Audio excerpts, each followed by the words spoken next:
Welcome to this video of Cube Scheduler. My name is Alok Srivastava.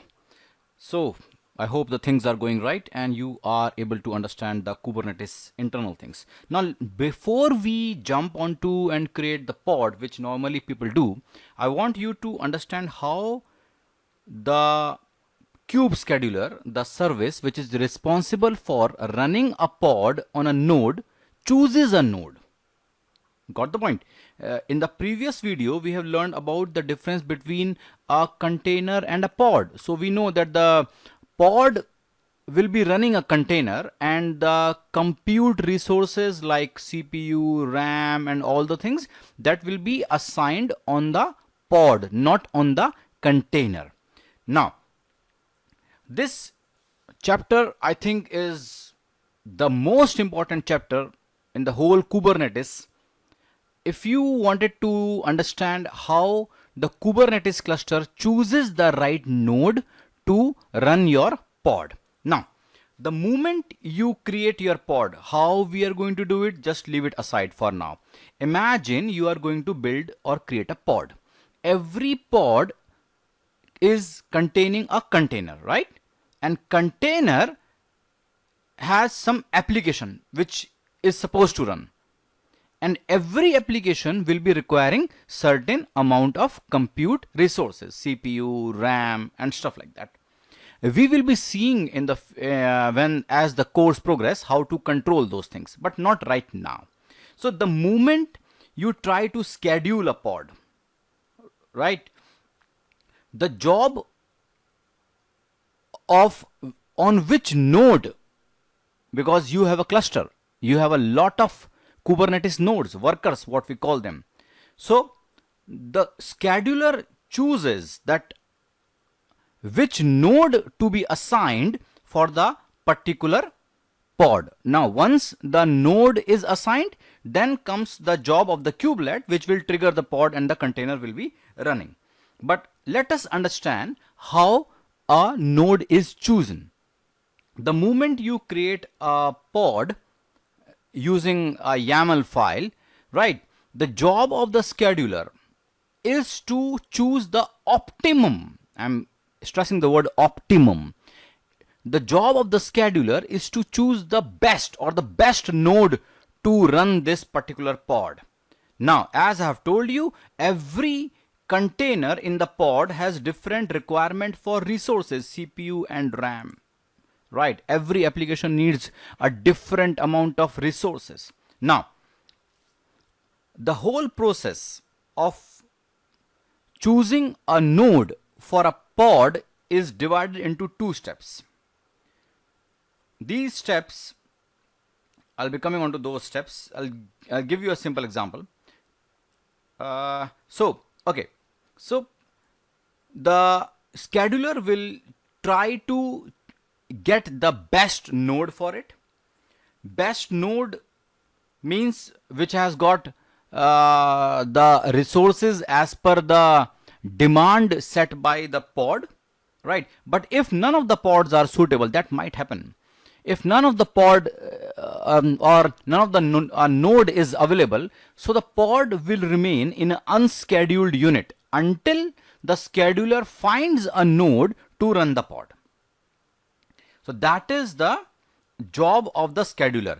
So when you are trying to run a pod, before the pod can be run on a node, you have multiple nodes in the cluster. The scheduler will choose, hey, which is the best node to run this pod.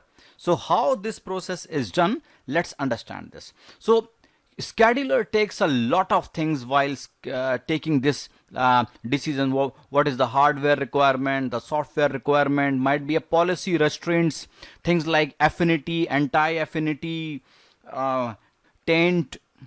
There might be a lot of things. So we will be covering these things like affinity, anti-affinity things, but not right now. Right now I'm just trying to make things easier for you, and we presume that we don't have any constraints like and things like affinity and anti-affinity. So how the things are done? So the moment you create a pod definition in the form of a YAML file, which we are going to do in the next video, right? The scheduler takes two steps, filter and scoring. So filtering is the step which will help the scheduler to find, hey, which nodes I might run this pod, right?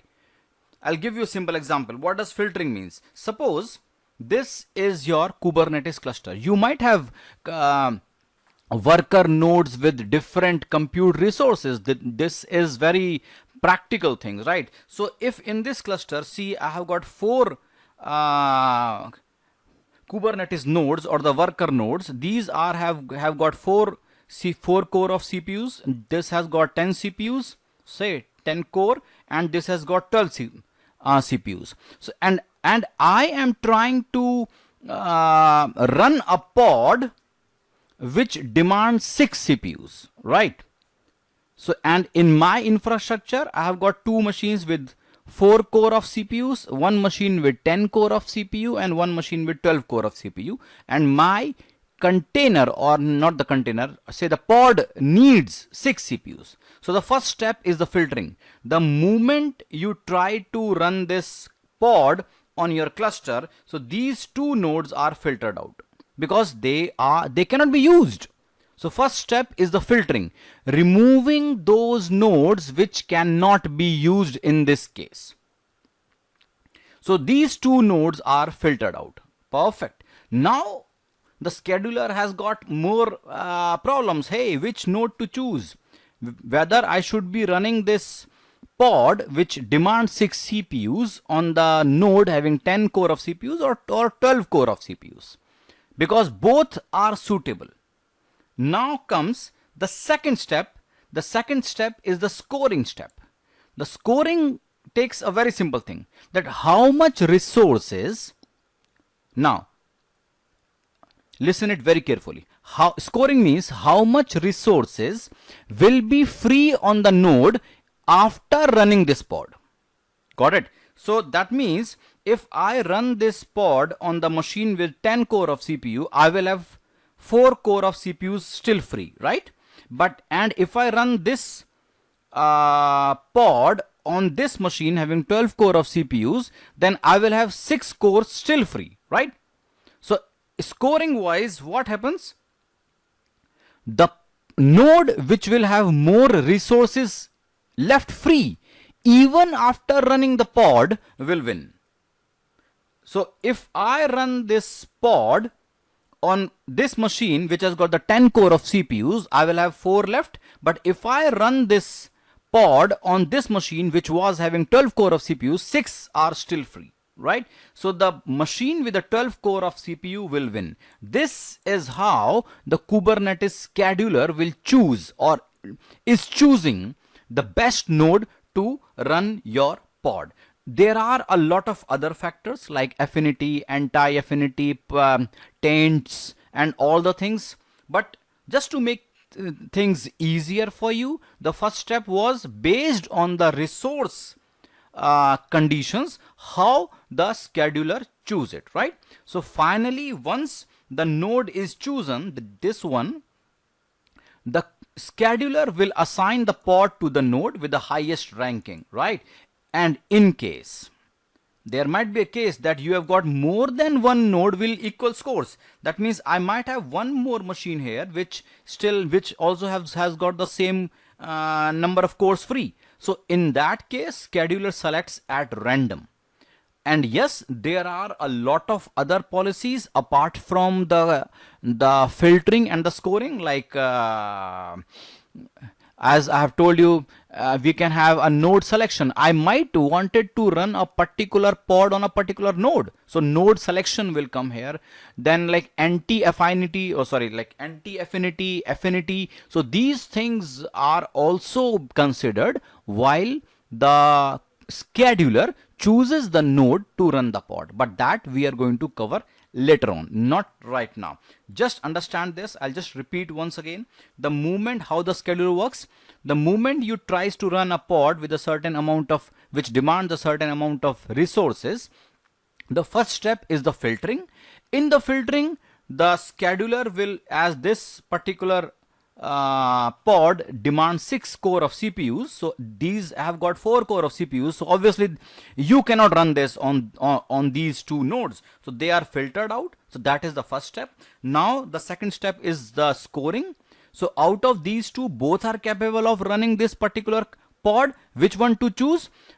Simple logic. Even after running the pod, which will have the highest number of resources free or the more resources free. So in this case, if I am considering only the CPU, then the machine having the 12 core of CPUs will still have 6 left. So this machine will be chosen, or this node will be chosen to run the pod.